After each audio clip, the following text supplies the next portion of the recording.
Hi, and welcome back to Marlinson Electrical. Today is very quickly going to be showing you how to use the 222 series and 773 series of Wago connectors. This is your 222 series, which is the lever connector, and this is the 773, which is the straightforward push fit. Okay, so the lever connector, very straightforward.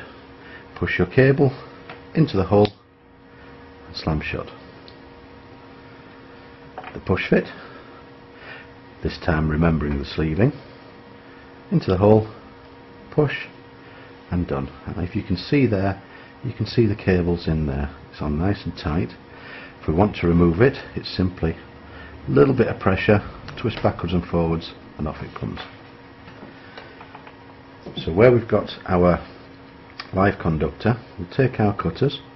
I'll cut around about 10mm of the insulation off, so we can then push fit or